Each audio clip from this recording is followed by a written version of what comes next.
कृष्ण गोविंद गोविंद गोपाल नंद लाल, राधे गोविंद गोविंद गोपाल नंद लाल। कृष्ण गोविंद गोविंद, गाइए भाव से, प्रेम से गाइए।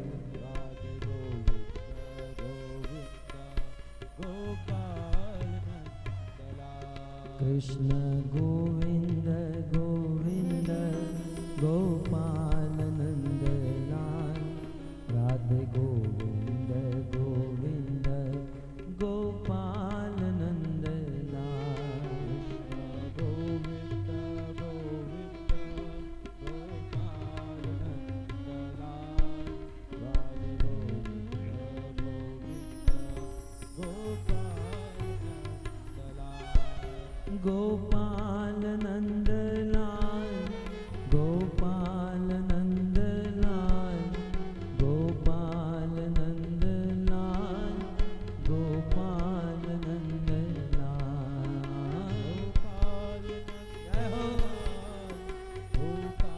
आओ से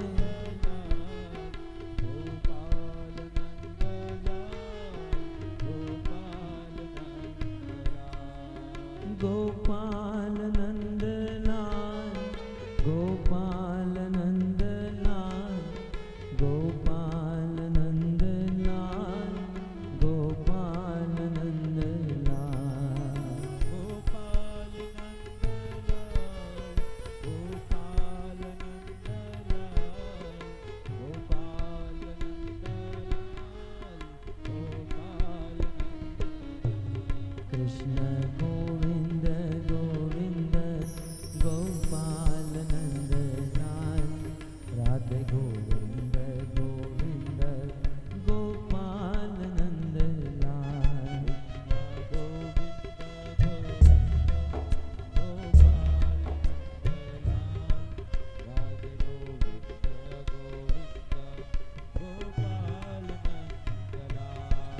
गोपाल नंद लाल, गोपाल नंद लाल, गोपाल नंद लाल, गोपाल नंद लाल, गोपाल नंद लाल,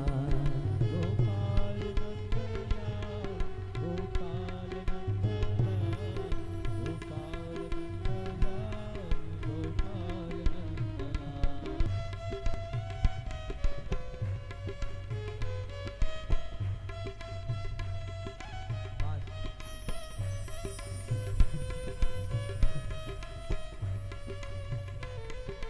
हरे कृष्णा कृष्णा कृष्णा हरे हरे, हरे राम राम राम हरे हरे। हरे कृष्णा कृष्णा कृष्णा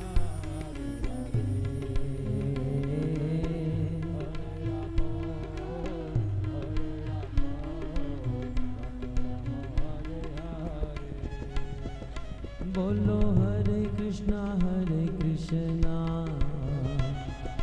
कृष्णा कृष्णा हरे हरे, हरे राम राम राम हरे हरे। हरे कृष्णा प्रेम से गाइए। कृष्णा कृष्णा हरे, भगवान का पवित्र नाम।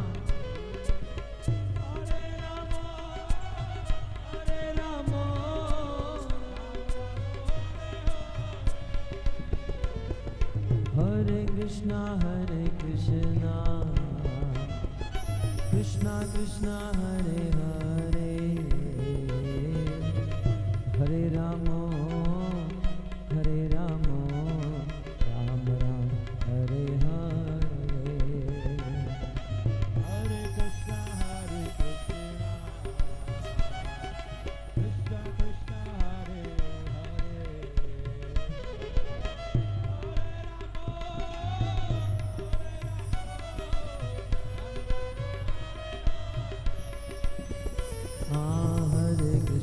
हरे कृष्णा कृष्णा कृष्णा हरे हरे हरे राम राम राम हरे हरे हरे कृष्णा कृष्णा कृष्णा हरे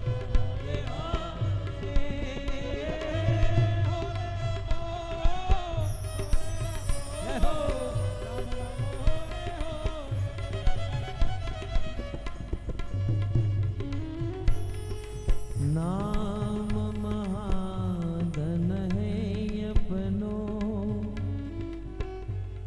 नहीं दूसरी संपत्ति और कमानी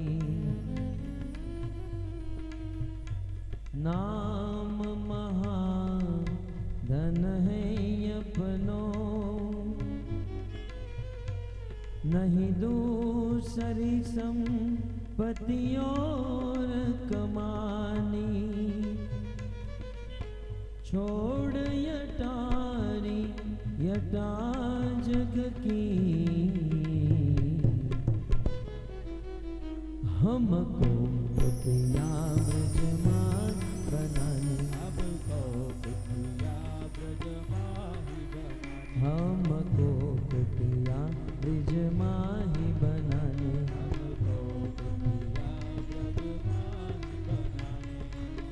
टूक मिले रसिकों की सदा और बीबन को यमुना जल पानी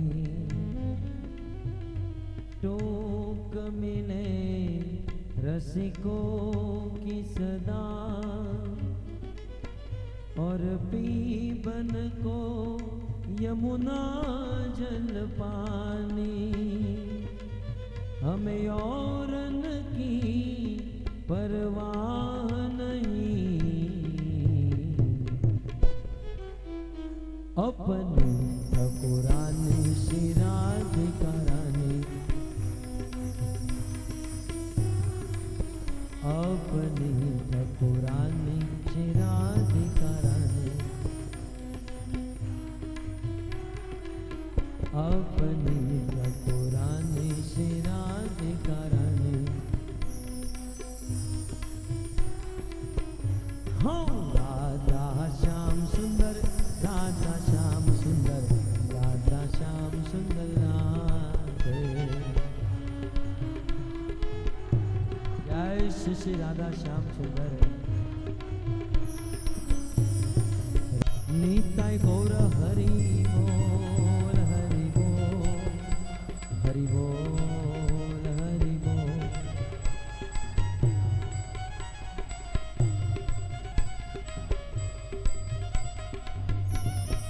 युग धर्म हरिनाम संकीर्तन की ग्रंथराज श्रीमद् भागवतम महापुराण की श्रील प्रभुपाद की निताय गौर प्रेमानंदे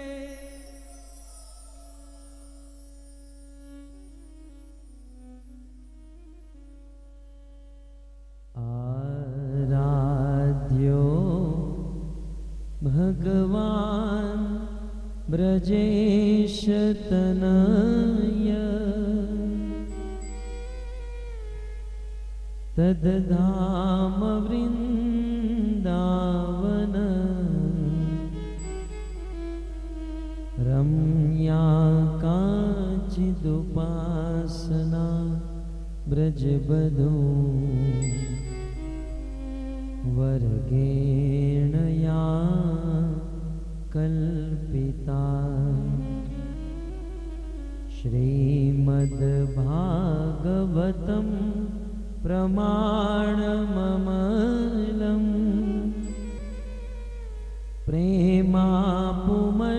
प्रेमापुमर्तो महान् श्री चैतन्य महाप्रभु मतमिदम् तत्रादरो नः पर श्री चैतन्य महाप्रभु मतमिदं तत्रादरो नः परः।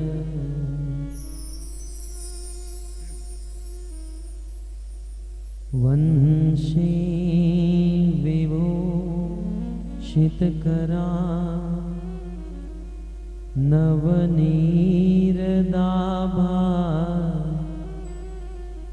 पीताम्बरदरुणबिम्बफलधरोष्टा पूर्णेन्दुसुन्दरमुखा अरविन्दनेत्रा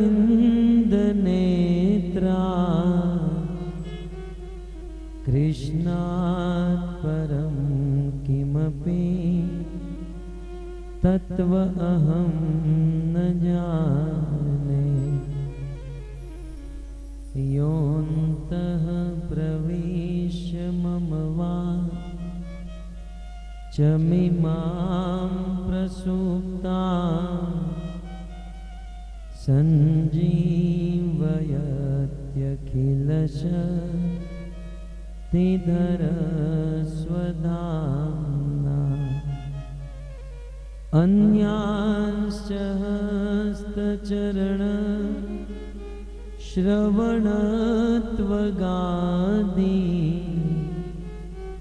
प्राणान्नमो भगवते पुरुषाय तुभ्यम्। करारविन्दे न पदारविन्दं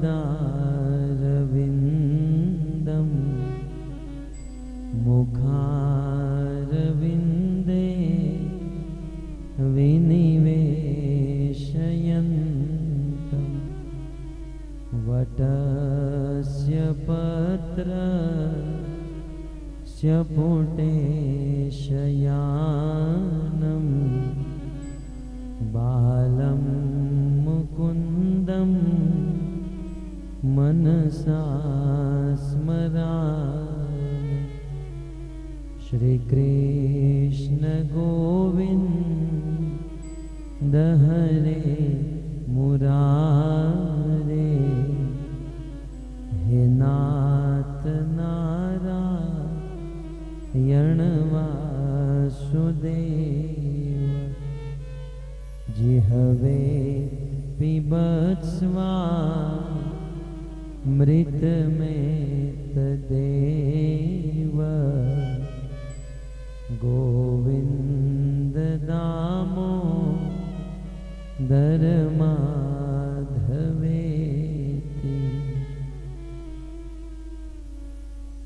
जय जय श्री राधा रमण। जय जय नवल किशोर। जय गोपी चित्तचोर प्रभो। जय जय माखन चोर। कृष्णचंद्र भगवान की, शील प्रभुपाद की।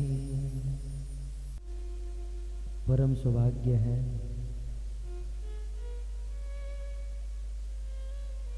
आपका नहीं मेरा, आप सब भक्तों का दर्शन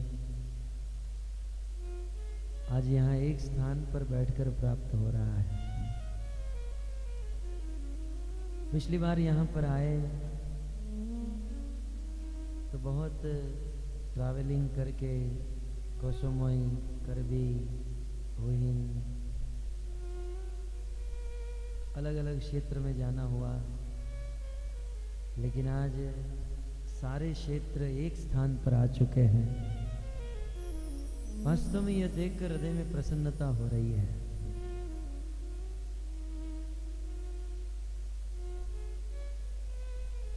अत्यंत प्रसन्नता का अनुभव हो रहा है आप सभी भक्तों को एक साथ में देखकर। शिल प्रभुपाद और भगवान भी प्रसन्न हो गए, क्योंकि एक पिता की प्रसन्नता, एक पिता की सबसे बड़ी प्रसन्नता इसमें होती है जब उनके सारे बेटे, सारे पुत्र एक साथ हो। एक पिता के 4 पुत्र हैं और चारों धनी है, धन की कोई कमी नहीं है, परंतु चारों में मतभेद है, मनभेद है। चारों पुत्र झगड़ा करते हैं। कितना हूं धन संपत्ति होने के बाद भी पिता के हृदय में प्रसन्नता नहीं होती है। लेकिन चाहे जीवन में कितनी भी गरीबी हो,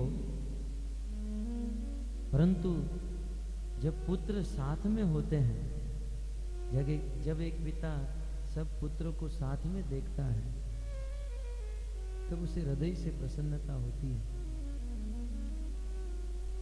तो वास्तव में हृदय में प्रसन्नता हो रही है। और इसी दृश्य को देखने के लिए हमने रविकुल रामदास जी के निमंत्रण को स्वीकार किया था।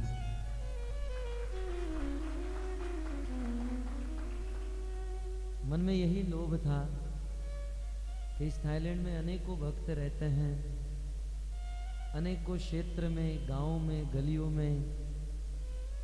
अब कहां कहां जाएंगे, कितने भक्तों को मिलेंगे। अच्छा है, यहाँ पर बहुत सुंदर फेस्टिवल होता है। यहाँ लोक फेस्टिवल के रूप में वाटर फेस्टिवल, सबको छुट्टी। और हमारे इस्कॉन में रथ यात्रा का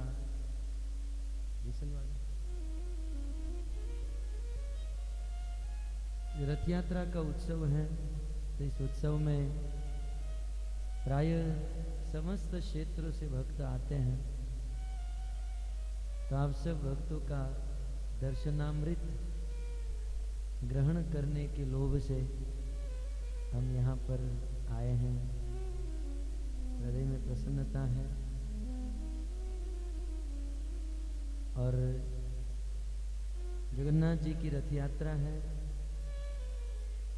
और इस रथ यात्रा में इस बार भागवत कथा का आयोजन हुआ है। भक्तों, जगन्नाथ जी की यह सबसे बड़ी भेंट है। जगन्नाथ जी इस फुकेट की गलियों में निकलेंगे।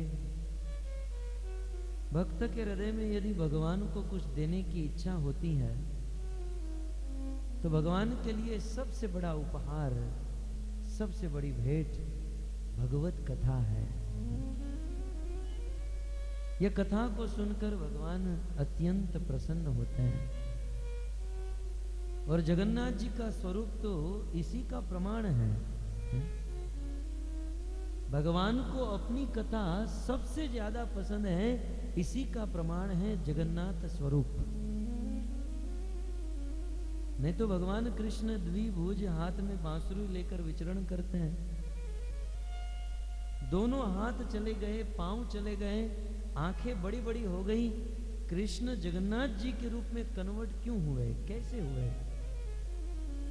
इसके पीछे यही कारण है कि भगवान कृष्ण अपनी कथा को सुनकर, स्वयं अपनी कथा को सुनकर इतना आनंद प्राप्त हुआ, इतना आनंद प्राप्त हुआ, अष्ट सात्विक विकार आने लगे। और इस अष्ट सात्विक विकार से हाथ पांव सिकुड़ गए और आंखें बड़ी बड़ी हो गई, और कृष्ण जगन्नाथ जी के रूप में उपस्थित हो गए, प्रकट हो गए। तो कृष्ण का जगन्नाथ जी का रूप धारण करना, इसके पीछे ये एक महत्वपूर्ण कारण है कि वे अपनी कथा सुनना पसंद करते हैं। तो आज उन्हीं की कथा श्रवण करने के लिए और कराने के लिए हम यहाँ पर उपस्थित हुए हैं। सत्य कहे तो हमारे अंदर कोई योग्यता नहीं है कि भागवत जैसे ये महान ग्रंथ, जिसे परमहंस संहिता कहा गया है, जो परमहंसों की लीला है, परमहंसों का ग्रंथ है, ऐसे दिव्य भागवत के ऊपर कुछ बोल सके, कि हमारी योग्यता नहीं है, परंतु गुरु महाराज की आज्ञा है और आप सब भक्तों का भाव है और विशेष रूप से आप सब भक्तों का प्रेम है, इसलिए इतना तो हृदय में विश्वास है कि यदि कुछ त्रुटि रहेगी, कुछ गलती भी होगी तो आप क्षमा कर दोगे, क्योंकि जहां प्रीति होती है, जहां प्रेम होता है, वहां दोष नहीं देखा जाता है। दोष तो वहां देखा जाता है जहां प्रेम न हो। आप लोगों की टेलर की दुकानें हैं, अपनी दुकान में कोई आदमी काम कर रहा है, सैलरी पर उसको रखा गया है, पानी का गिलास लेकर आए और उसके हाथ से वह गिलास गिर जाए तो हम उस पर क्रोधित हो जाते हैं और यहां तक उसे नौकरी से निकाल देते हैं। लेकिन शाम को घर पर जाए और हमारी पत्नी यदि पानी का गिलास लेकर आए और उनके हाथ से गिलास गिर जाए तो उसे निकाल नहीं देते, कहते कोई बात नहीं, नो प्रॉब्लम, कल मैं दूसरा लेकर आऊंगा। क्यों? वहां दुकान में उस आदमी के हाथ से ग्लास गिरा, फूट गया, उसे नौकरी से निकाल दिया, और पत्नी के हाथ से ग्लास गिरा, फूट गया, घर से नहीं निकालेंगे, नया ग्लास लेकर आएंगे, क्योंकि पत्नी से प्रेम है और उस नौकर से प्रेम नहीं है। जहां प्रेम होता है ना, वहां दोष नहीं देखा जाता है। तो आप सब भक्तों का प्रेम है। हमारे मुंबई से जो पहली बार भक्त आए हैं वो सोचते हो कि लाल गोविंद प्रभु थाईलैंड में भागवत कथा करने क्यों जाते हैं? देखा आपने भक्ति जी प्रभु हैं? वैसे मुंबई में अभी अभी मैं कथा करके आया, 15,000 लोग बैठे थे, 7 दिन तक कथा चली, कल ही उस कथा का समापन हुआ। और आज यहाँ तो कई बार ये मुंबई वाले भक्त पूछते हैं कि आप थाईलैंड में क्यों जाते हैं? तो आपने कीर्तन से ही पता लगा लिया होगा कि हम सबसे ज्यादा आवाज श्रोताओं का आ रहा था। मैं कीर्तन के समय सोच रहा था माइक साउंड बिगड़ा हुआ है क्या, मेरा आवाज मुझे क्यों नहीं आ रहा है, लेकिन श्रोताओं का आवाज इतना तेज था। भले वहां मुंबई में, भारत में 15,000 लोग हैं, लेकिन थाईलैंड में एक भक्त 15,000 के समान है।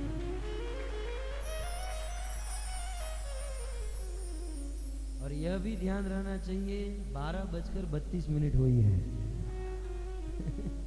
लेकिन फिर भी इतना उत्साह है। और हो सकता है तो यहाँ पर एक कैमरा लगा दो, मैं चैलेंज के साथ कहता हूँ किसी को नींद नहीं आएगी, एक यहाँ रखना चाहिए, क्योंकि हृदय में भाव है, उत्साह है, प्रेम भी है, और सत्य कहें तो भागवत के प्रति लगाव है, आत्मीयता है। इसलिए जैसे मधुमक्खी खींचकर उस मधु के पास पहुंच ही जाती है, वैसे भक्तगण दूर दूर से इस भागवत रूपी मधु के पास पहुंच गए हैं। जैसे मधुकर भौरा उस मधु का पान करते रहता है, ऐसे भौरा बनकर इस भागवत को पीना चाहिए। आइए भागवत कथा प्रारंभ करने से पहले आराध्य भगवान ब्रजेश तनय भगवान कृष्ण के चरणों में हम प्रणाम करते हैं। साथ ही साथ सृष्टि के नाथ, जगत के नाथ जगन्नाथ जी के चरणों में कोटि कोटि वंदन करते हैं। समस्त विघ्नों को हरने वाले विघ्नहर्ता नरसिंह देव भगवान के चरणों में कोटि कोटि वंदन करें, जो इस कार्य को निर्विघ्न संपन्न करें। क्योंकि शास्त्र में ऐसा लिखा है, श्रेयांसी बहु विघ्नानी। जब भी जीवन में कोई अच्छा काम करने जाओगे ना, तब बहुत विघ्न आएंगे। रविकुल रामदास जी को पूछ लीजिए, यह भगीरथ कार्य वे करने जा रहे हैं, कितने विघ्न आते ही होंगे, आप सबके जीवन में अनुभव होगा। जब अच्छा कार्य करने चलोगे, श्रेयांसी बहु विघ्नानी, बहुत सारे विघ्न आएंगे, लेकिन उस समय यदि नरसिंह देव भगवान का हम स्मरण करें, नरसिंह देव भगवान की यदि हम शरण ग्रहण करके रखें, तो सारे विघ्न मिट जाते हैं, सारे विघ्न दूर हो जाते हैं। और भगवान का भक्त विघ्न के मस्तक के ऊपर चरण रखकर चलता है। तो ऐसे भगवान नरसिंह देव के चरणों में कोटि कोटि वंदन करते हैं।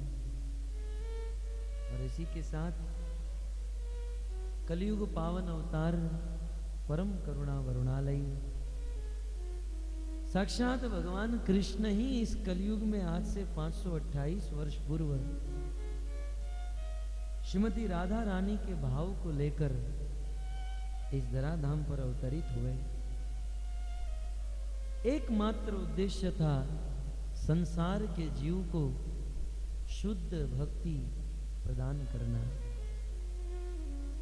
वैसे शुद्ध भक्ति, प्रेमा भक्ति स्वीकार कर सके ऐसी पात्रता किसी में नहीं थी,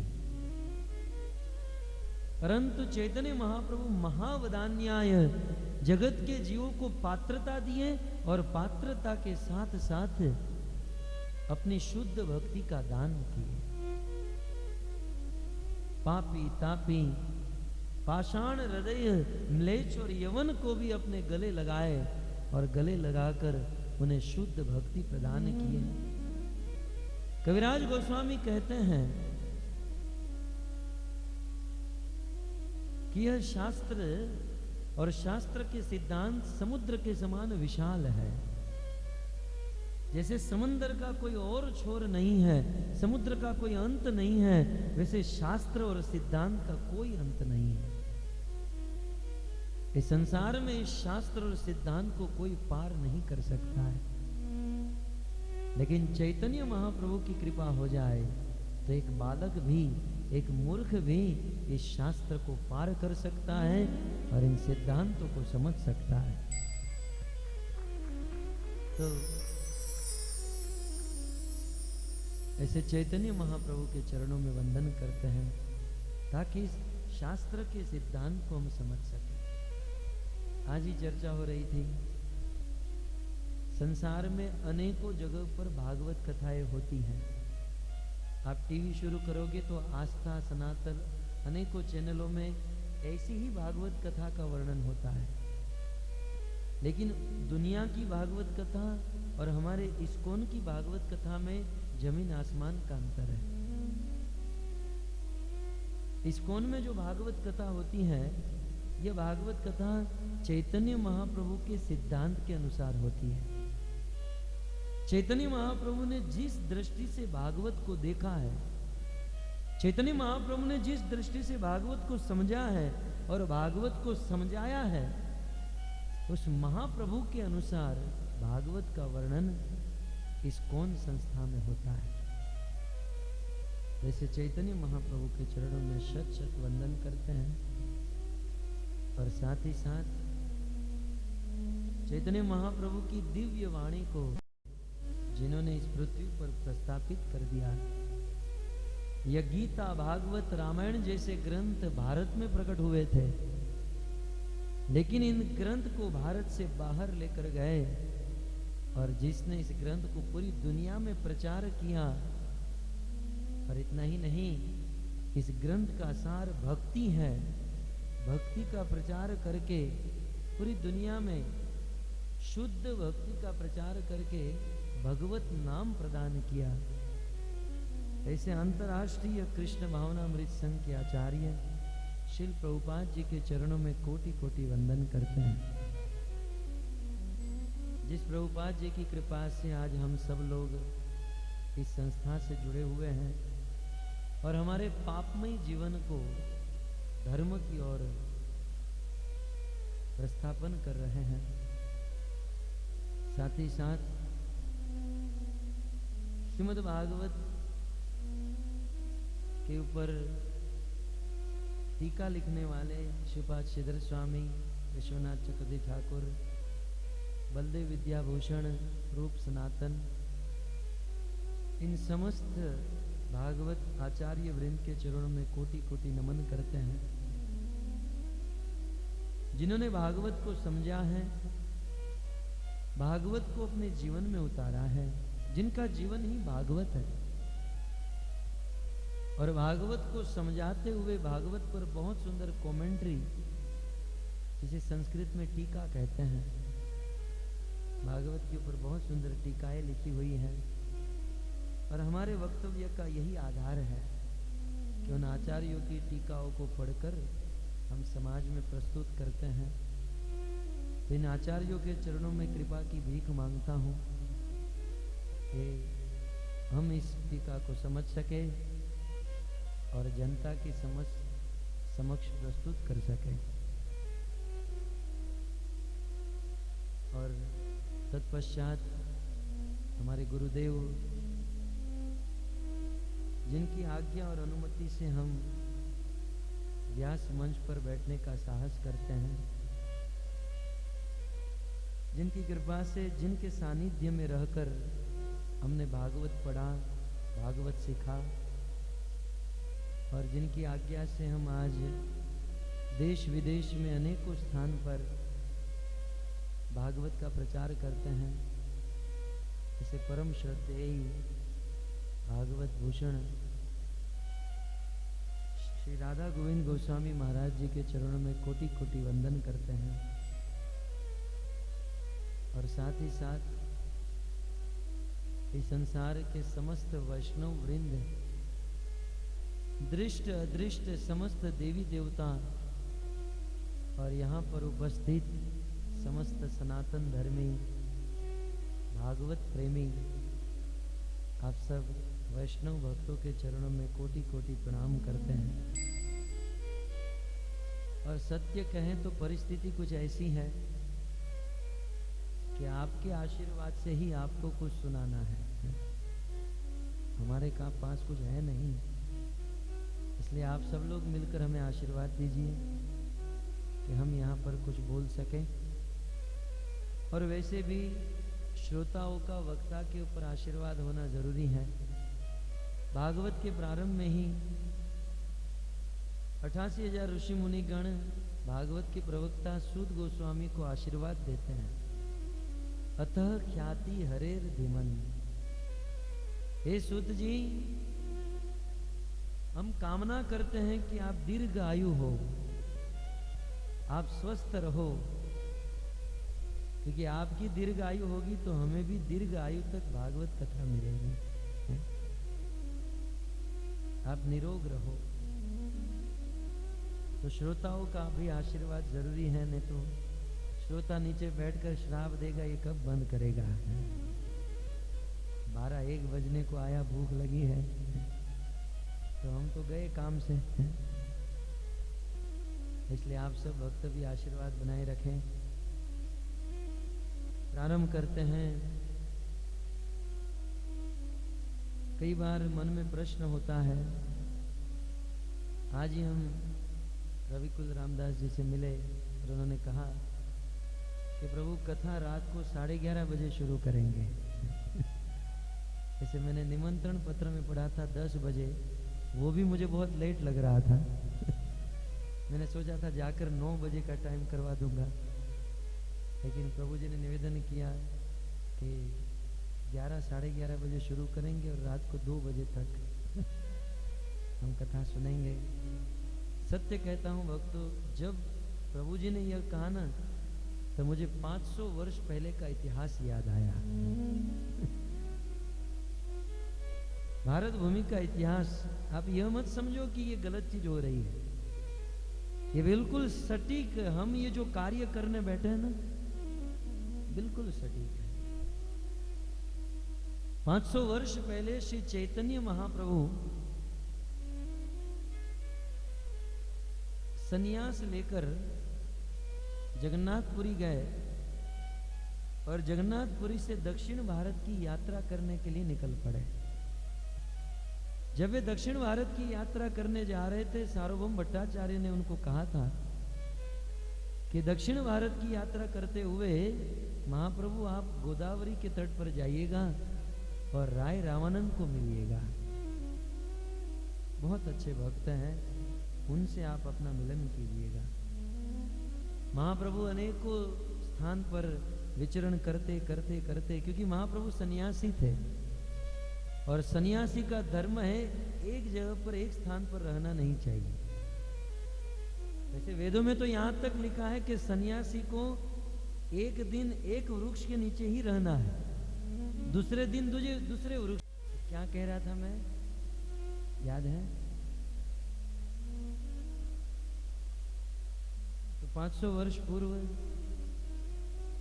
श्री चैतन्य महाप्रभु विचरण करते करते दक्षिण भारत की यात्रा में जा रहे थे। तो उस यात्रा के दौरान हमें ये कह रहा था,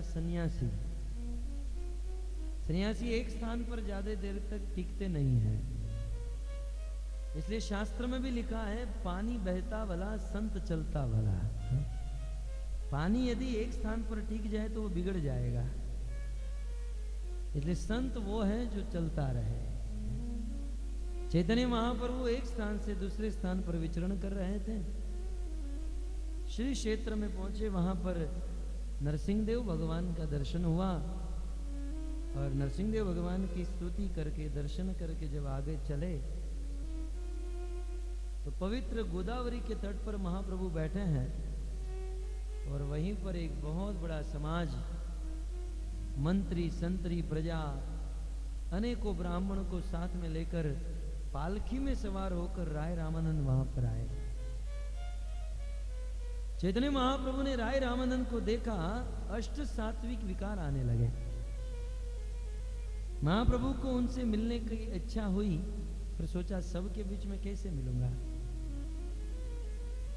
राय रामानंद ने भी देखा कि यह तेजस्वी सन्यासी यहां पर आए हैं। रामानंद राय वे सारे समाज को वापस लेकर लौट गए और फिर रात के समय में राय रामानंद गोदावरी के तट पर चैतन्य महाप्रभु को मिलने के लिए आए। चैतन्य महाप्रभु और रामानंद राय के बीच में बहुत सुंदर संवाद हुआ। कितने बजे चालू हुआ? 12:30 रात को। चैतन्य चरितामृत में वर्णन है। रामानंद राय और चैतन्य महाप्रभु के बीच में जो कथा हुई, ये रात की कथा थी। एक दिन नहीं, 10 दिन तक ये संवाद चला। दिन भर रामानंद राय अपनी प्रजा का काम करते थे, शासन करते थे, क्योंकि दिन भर बहुत बिजी थे आप लोगों की तरह, इसलिए दिन को समय नहीं था। रामानंद राय रात को आते थे, चैतन्य महाप्रभु गोदावरी के तट पर बैठे रहते थे और राय रामानंद रात को महाप्रभु के पास आते थे और दोनों के बीच में दिव्य संवाद हुआ। हमारे वैदिक इतिहास में सबसे भावपूर्ण दिव्य संवाद इन दोनों के बीच में हुआ। अद्भुत। जब प्रभु जी ने कहा रात को 11:30 बजे कथा शुरू करेंगे, 2, 2:30, 3 बजे तक कोई प्रॉब्लम नहीं है, आप कीजिएगा।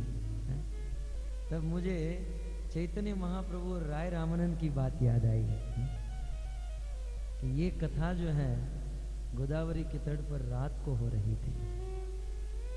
वैसे तो भागवत कथा शुद्ध सात्विक तत्व है और ये सात्विक तत्व सत्व गुण में होना चाहिए और सत्व गुण सुबह होता है। सुबह सत्वगुण, दोपहर को रजोगुण और रात को तमोगुण होता है। लेकिन यदि हृदय में उत्साह है और ऐसे भक्तों का यदि मिलन हुआ जिसके अंदर भाव भरा हुआ है, तो रात जो तमोगुण होती है वो तमोगुण को भी शुद्ध सत्व में बदल देता है। वहां से तमोगुण भाग जाता है। और इसलिए महाप्रभु और राय रामानंद के बीच में जो संवाद हुआ, शुद्ध सात्विक संवाद, अद्भुत संवाद। मैं थोड़ी सी झलक आपके बीच में दे दूं, क्योंकि ये रात का संवाद था और हम रात की कथा सुन रहे हैं। वैसे बहुत सुंदर अनेकों दिन बीते। एक दिन चैतन्य महाप्रभु राय रामानंद को पूछते हैं, प्रभु कहे को न विद्या विद्या मदेसान,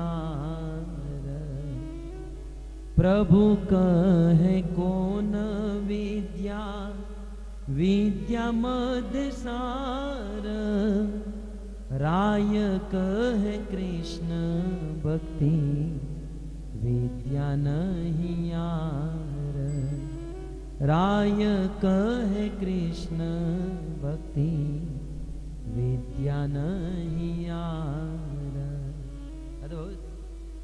चैतन्य महाप्रभु राय रामानंद को पूछते हैं कि रामानंद, मेरा एक प्रश्न है, उसका उत्तर दीजिए। अब रामानंद राय ने कहा, प्रभु साक्षात भगवान आप हो और आप प्रश्न पूछोगे, मैं जवाब दूंगा। वैसे तो राय रामानंद पूर्व जन्म में विशाखा सखी थे।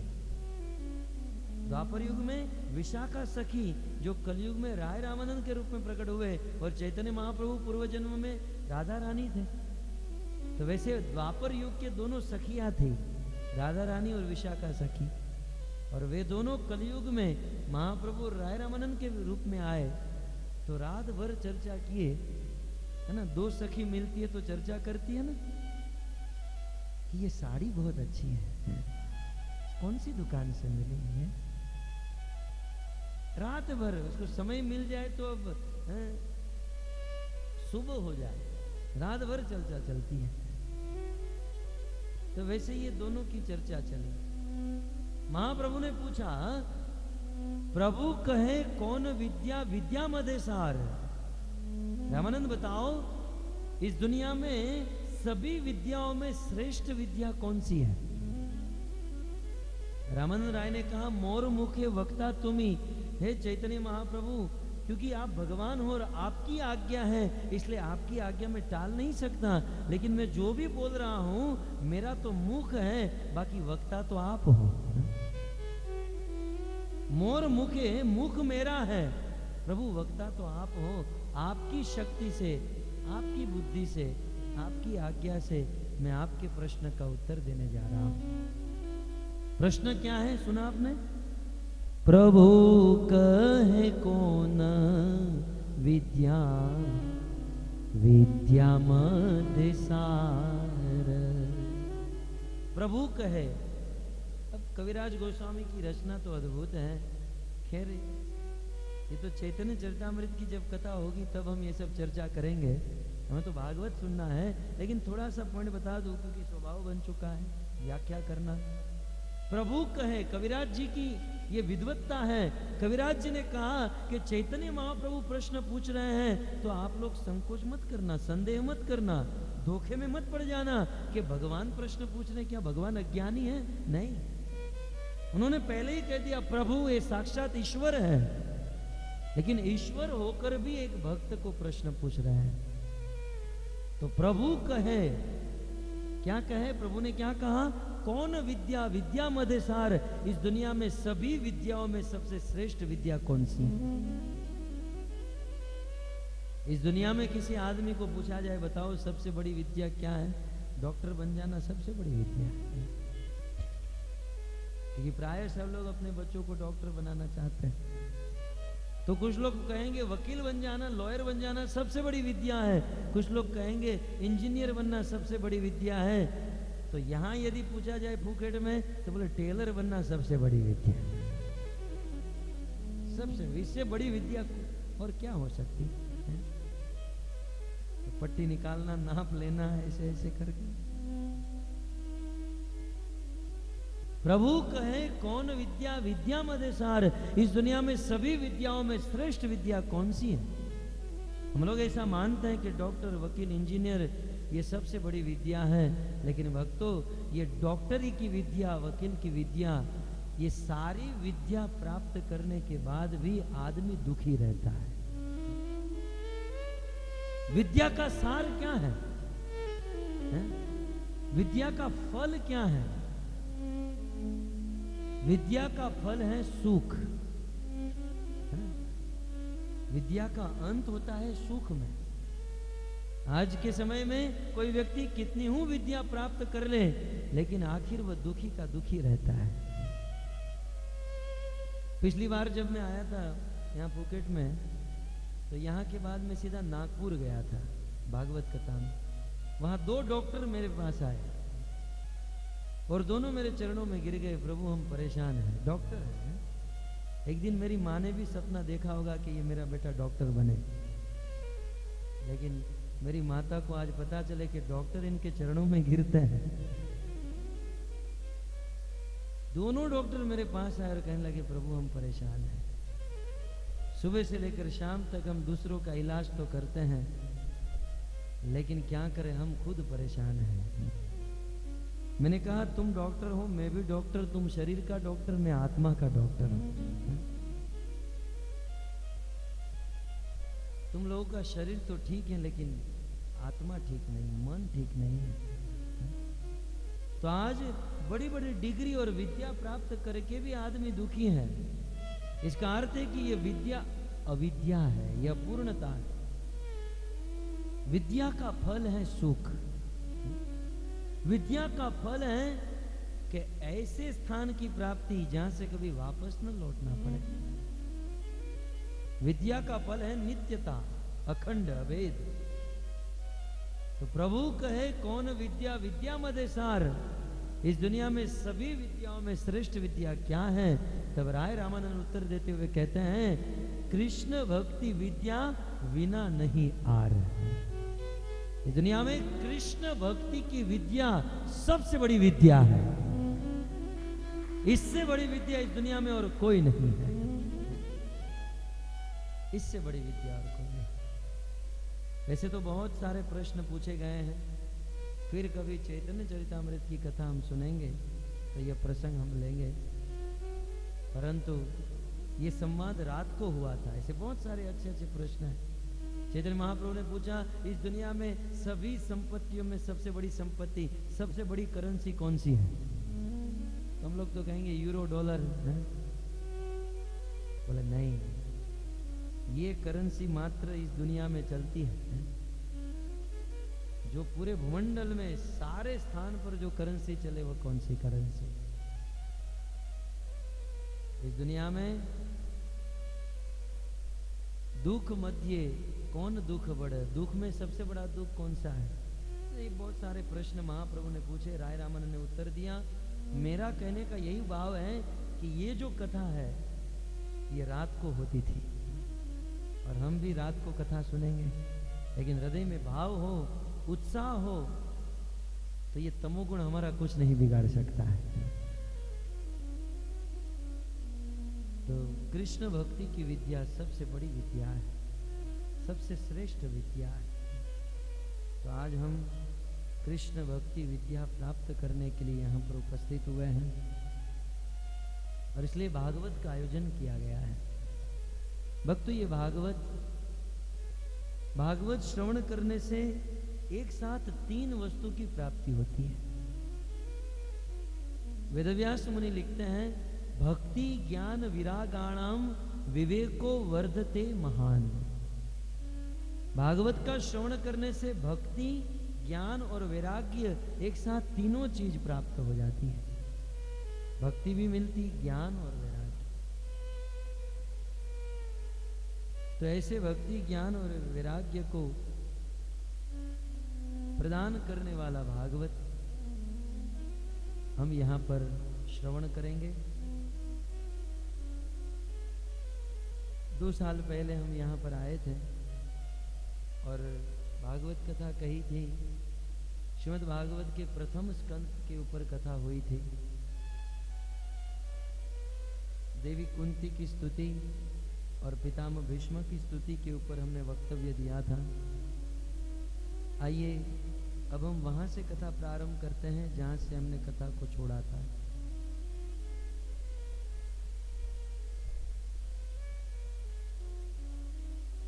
नैमिषारण्य क्षेत्र जो भारत में लखनऊ से लगभग 80 किलोमीटर दूर है, जो देवभूमि है, पवित्र क्षेत्र जहां पर कलयुग का वास नहीं है। तो ऐसे क्षेत्र में 88,000 ऋषि मुनि एकत्रित हुए थे।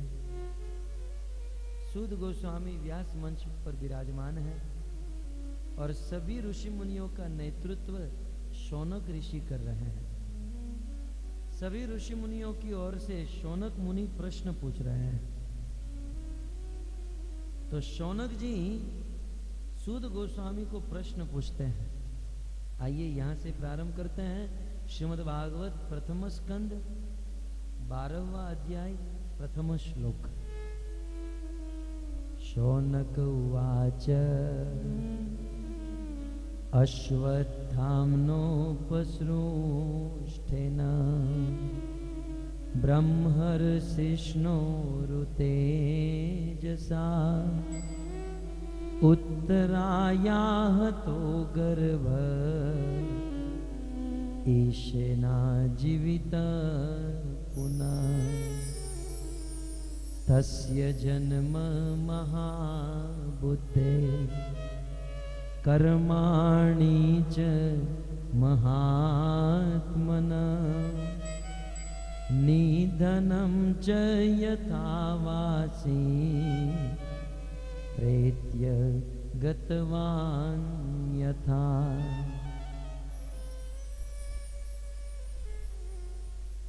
पवित्र धेनुमती नदी के किनारे पर गोमती नदी के तट पर नैमिषारण्य क्षेत्र में 88,000 ऋषि मुनि की ओर से शौनक जी जिज्ञासा करते हैं कि हे सुद गोस्वामी,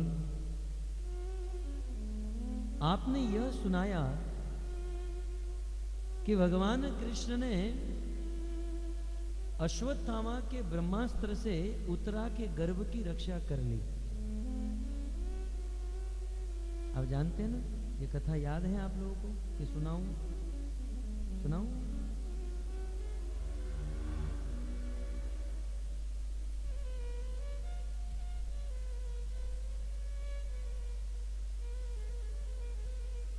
अभिमन्यु की पत्नी जिनका नाम था उत्तरा, और उत्तरा के गर्भ में एक बहुत सुंदर बालक था। जब अश्वत्थामा ने द्रौपदी के 5 पुत्र का वध कर दिया, तब अर्जुन ने अश्वत्थामा को पकड़कर द्रौपदी के चरणों में सौंप दिया। परंतु द्रौपदी का स्वभाव बहुत सुंदर था, उन्होंने उस अपराधी को क्षमा कर दिया। परंतु अर्जुन की प्रतिज्ञा थी कि पुत्र के हत्यारे को मैं मार डालूंगा। अपने प्रण को पूर्ण करने के लिए अर्जुन ने अश्वत्थामा को मारा नहीं, अश्वत्थामा को लज्जित कर दिया। क्योंकि महान व्यक्ति का अपमान उनके मृत्यु के समान माना जाता है। अश्वत्थामा को अपमानित कर दिया। अपनी तलवार से ब्रह्म तेज के कारण मस्तक में रोचक मणि था, उस मणि को निकाल दिया। और अश्वत्थामा के बाल को कुछ यहां से काटा, कुछ यहां से, यहां वहां से काट दिया। उन दिनों ऐसा बाल रखना बहुत लज्जा की बात थी। आज तो वो स्टाइल बन जाएगी। आज तो थोड़ा थोड़ा यहां से काट दे तो कोई कहेगा मार्केट में नई स्टाइल आई है। लेकिन उस समय इस बात को बहुत गलत माना जाता था, तो लज्जित माना जाता था। तो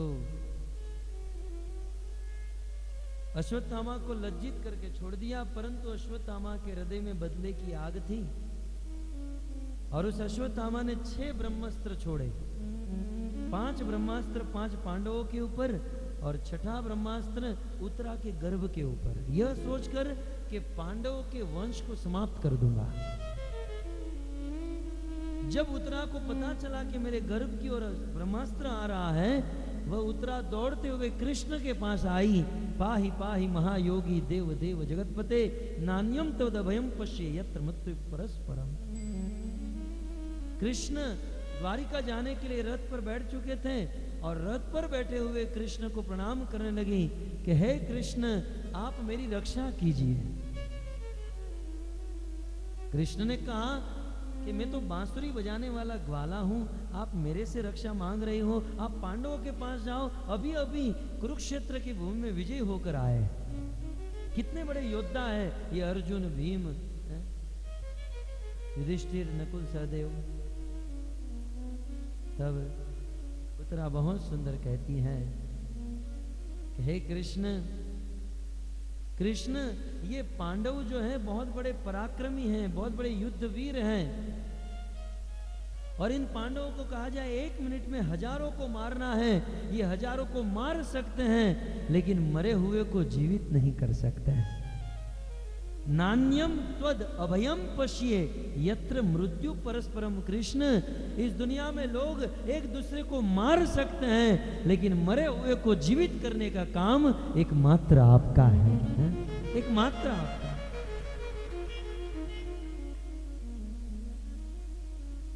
हम लोग पेपर में पढ़ते हैं, न्यूज में भी सुनते हैं कि वहां इतने मर गए, वहां इतने मर गए, वहां इतनों को मार दिया, वहां इतने गिर गए, लेकिन आज तक ऐसा नहीं सुना कि एक आदमी मर गया था, श्मशान में लेकर गए और 2-5 जन गए उसको जीवित करके वापस लेकर आ गए। दुनिया में लोग एक दूसरे को मार सकते हैं, काट सकते हैं, लेकिन मरे हुए को जीवित नहीं कर सकते। मरे हुए को जीवित एकमात्र कृष्ण कर सकते हैं। फिर अपने गुरु सांदीपनि मुनि का पुत्र हो कि फिर उस द्वारिका का ब्राह्मण हो, मरे हुए को जीवित करते हैं कृष्ण।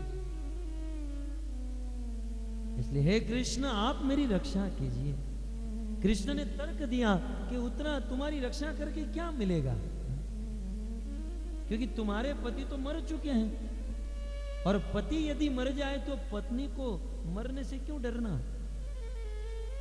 क्योंकि पति के बिना पत्नी के जीवन में कोई सुख नहीं रहता है। जिय बिनु देह नदी बिन वारी, ऐसे ही नाथ पुरुष बिन नारी। देवी सीता ने भगवान रामचंद्र को यह बात बताई थी। इस संसार में जैसे पानी के बिना नदी कुछ काम की नहीं रहती है, प्राण के बिना यह देह कुछ काम का नहीं रहता है, वैसे पति के बिना पत्नी कुछ काम की नहीं रहती। पति के बिना पत्नी के जीवन में कुछ सुख नहीं रहता है। आज की कुछ पत्नियां मन में ऐसा सोचती हैं कि मेरा पति मुझे बहुत परेशान करता है, मैं मई के चली जाऊंगी। ये बहुत बड़ा ज्ञान है। शास्त्र में लिखा है, अत्रि मुनि और अनसुया के आश्रम में जब भगवान राम, सीता और लखन गए, तब अनसुया जी ने, ये पुरुष का उपदेश नहीं, एक स्त्री का उपदेश है, अनसुया ने जगतजननी माता सीता को कहा कि संसार में किसी स्त्री को सुख देने वाले अनेकों लोग हैं। एक पिता भी किसी स्त्री को सुख दे सकता है, एक भाई भी अपनी बहन को सुख दे सकता है, माँ भी अपनी पुत्री को सुख दे सकती है, लेकिन एक पति उस पत्नी को जितना सुख दे सकता है उतना कोई नहीं दे सकता है। इसलिए पति जीवन में किसी भी परिस्थिति में हो, उस पति के साथ रहना, यही स्त्री का वास्तविक सुख है। इसलिए परछाई की तरह पति के साथ रहना चाहिए, पति को छोड़ना नहीं चाहिए। कई बार कुछ पत्नियां आती हैं, कहती हैं कि प्रभु हमारा पति भक्त नहीं है, हम कैसे उनके साथ रहें। तो शराब पीता है, चाहे कैसा भी क्यों न हो, पति पति होता है, उसे सुधारने का प्रयास करना चाहिए, नहीं तो भगवान से प्रार्थना करनी चाहिए, और तब भी न सुधरे तो कृष्ण को अपना पति मान लेना चाहिए। क्योंकि ये जो पति है ना, तो टेम्पररी पति है, 25, 50, 100 साल के लिए है। आखिर लाइफ टाइम, जन्म जन्मांतर तक हमारे पति तो एकमात्र कृष्ण है। तो कृष्ण ने कहा कि तुम्हारे पति मर गए हैं तो तुम भी मर जाओ, जीने से क्या लाभ है। तब उत्तरा ने बहुत सुंदर बात बताई कि हे कृष्ण, अभी द्रवती मामीश मामे गर्भोनी पात्यता। कृष्ण, मैं भले मर जाऊं, मुझे मरने का कोई गम नहीं है, लेकिन आपके चरणों में एकमात्र निवेदन है कि मैं भले मरूं, परंतु मेरे गर्भ की आप रक्षा कीजिए, मेरे बालक की रक्षा कीजिए, मैं भले मर जाऊं। भगवान प्रसन्न हो गए कि ये नारी स्वयं मरने के लिए तैयार है, लेकिन अपने गर्भ की रक्षा करना चाहती है। और उस समय भगवान ने उस बालक की रक्षा की। आइए पुनः शौनक जी इस घटना को याद कराते हुए कहते हैं कि कृष्ण ने उस बालक की रक्षा की थी। उस बालक का जन्म कब हुआ, कैसे हुआ, उस बालक के जन्म के बारे में बताइए, उस बालक की मृत्यु के बारे में भी बताइए। क्योंकि तद इदम श्रोतुम इच्छामो गदितुम यदि मन्यते ब्रूहीन शब्द दानानाम यस्य ज्ञान मदाच्छुकः। हम उस बालक जो आगे चलकर परीक्षित बने, उस महाराज परीक्षित की कथा सुनना चाहते हैं। क्योंकि महाराज परीक्षित धर्मात्मा थे और ऐसे परीक्षित की कथा को सुनकर हृदय में भक्ति पड़ती है। यदि आप हमें योग्य पात्र समझते हो तो यह कथा सुनाइए, क्योंकि हम सुनने के इच्छुक हैं, सुनना चाहते हैं। जब इस प्रकार से जिज्ञासा करने लगे तब सूत गोस्वामी ने महाराज परीक्षित की कथा सुनाना प्रारंभ किया। कहते हैं समय बीतने पर 9 महीना बीतने पर उत्तरा के गर्भ से एक बहुत सुंदर बालक का जन्म हुआ। अद्भुत बालक था। कहते हैं जैसे उस बालक का जन्म हुआ युधिष्ठिर महाराज प्रसन्न हो गए। स्वस्ति वाचन कराए, ब्राह्मणों को बुलाए, गायों का दान किए, वेदाध्ययन कराए, मंत्रों का उच्चारण किए।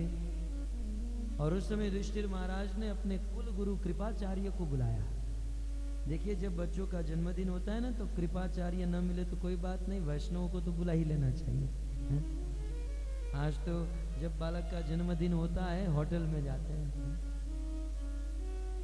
और एक केक बनाते हैं और केक में मोमबत्ती रख के उसे जलाते हैं और माँ बाप कहते हैं बेटा बुझा दे। अब प्रकाश की उपमा ज्ञान के साथ दी गई है। ज्ञान माने प्रकाश। अब कैसे भी करके उसके जीवन में प्रकाश आया, लेकिन माँ बाप कहते हैं अज्ञान में कर दे, मिटा दे उस ज्ञान को, बना दे अंधकार को।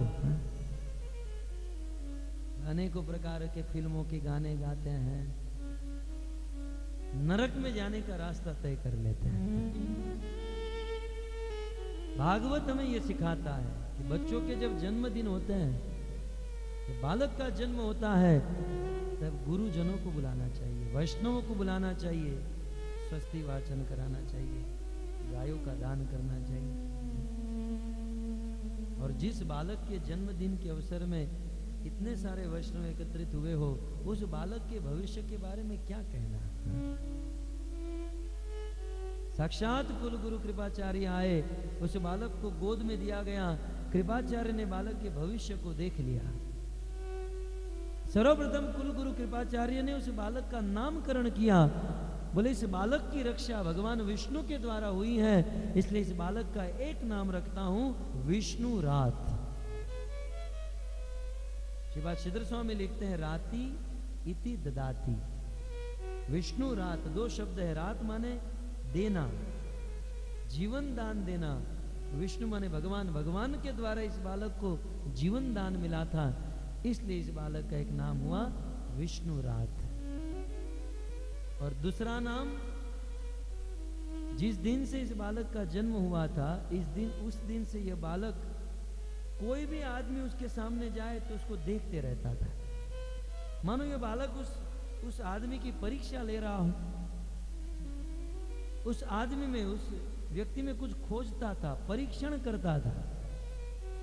परीक्षण इस बात का कर रहा था क्योंकि इस बालक ने मां के गर्भ में, उस पेट में भगवान का दर्शन किया था। भगवान ब्रह्मास्त्र से रक्षा करने के लिए गर्भ में चले गए थे, तो इस बालक ने गर्भ में ही भगवान को देखा था। ये परीक्षित एक ऐसे बालक थे जिन्होंने मां के गर्भ में ही मंगला आरती की थी। हम तो जन्म लेने के बाद भी नहीं करते हैं, वो तो अंदर ही कर चुके थे, भगवान को देख चुके थे। और बाहर आकर वे खोज रहे थे कि जिसको मैंने गर्भ में देखा ये वो तो नहीं है। कोई भी आदमी उनके सामने आए तो देखकर, जिसको मैंने गर्भ में देखा ये वो तो नहीं। तो परत ईक्षण इति परीक्षित। दूसरों का परीक्षण करने के कारण कुल गुरु कृपाचार्य ने इनका नाम परीक्षित रखा।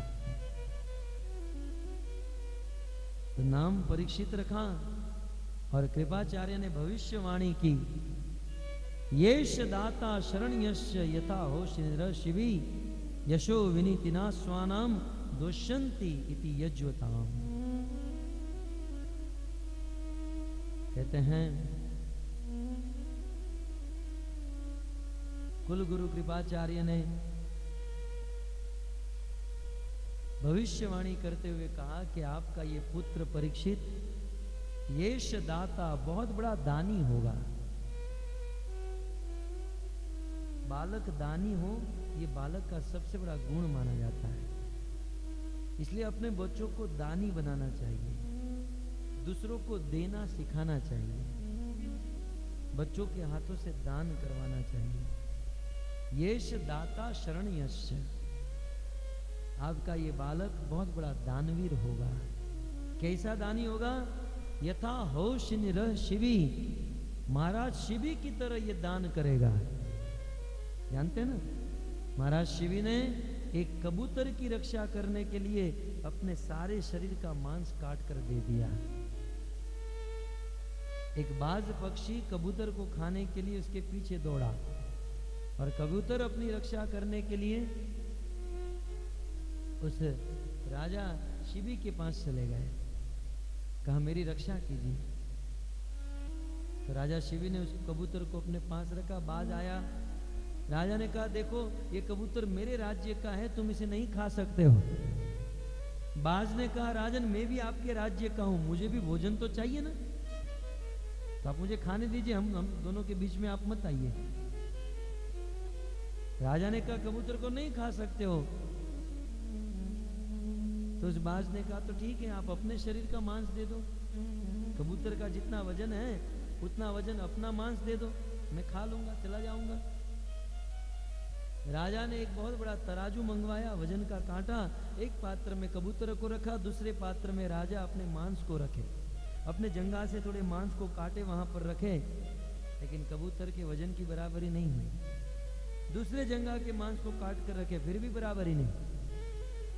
अपने दोनों पांव को काट कर रख दिए, लेकिन फिर भी कबूतर का वजन तो ज्यादा ही रहा।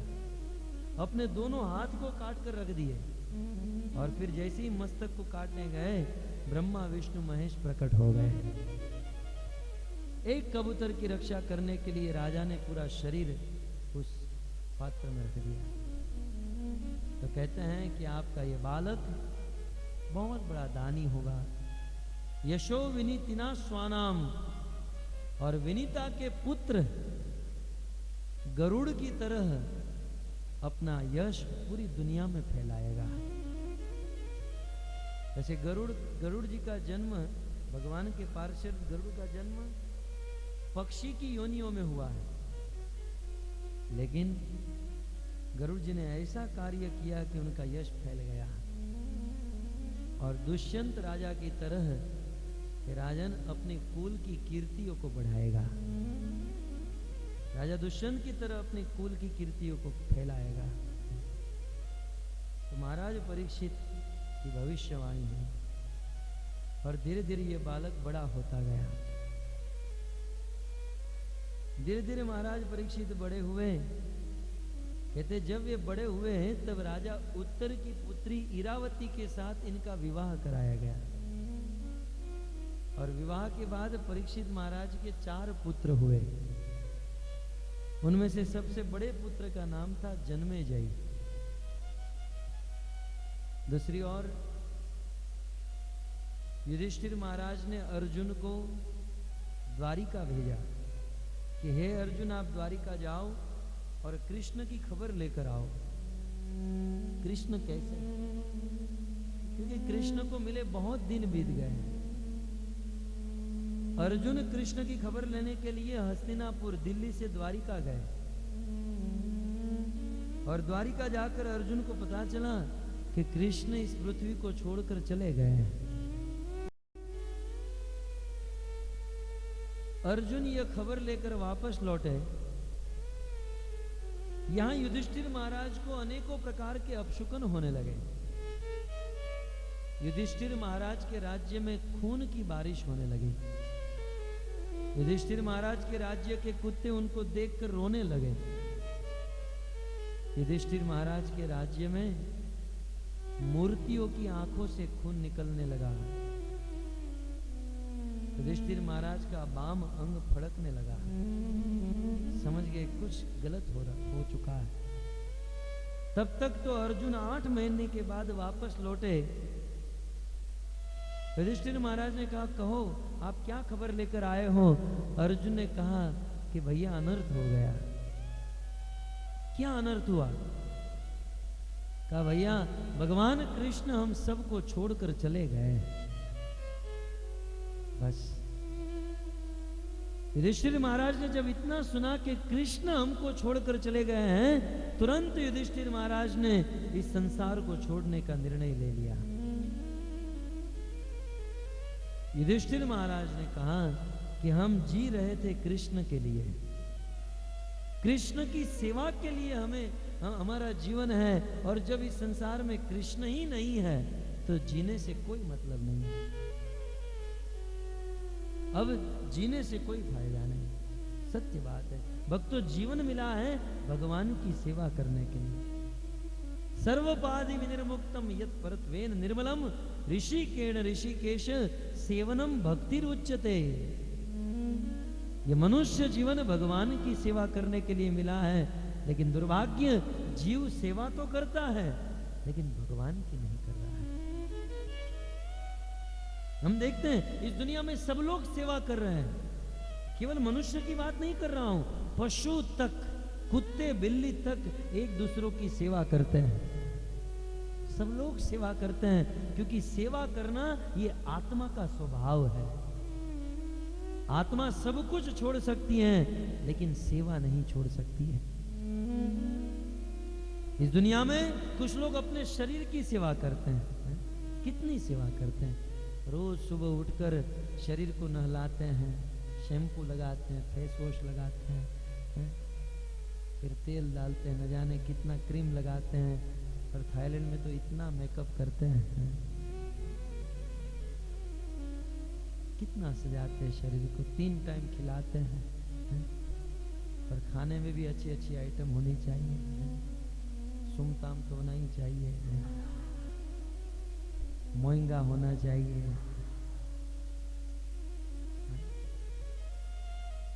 शरीर के लिए। तो भारत वाले सोच रहे हैं लोग हंस क्यों रहे हैं? आप खिलाओगे तब इनको भी पता चलेगा।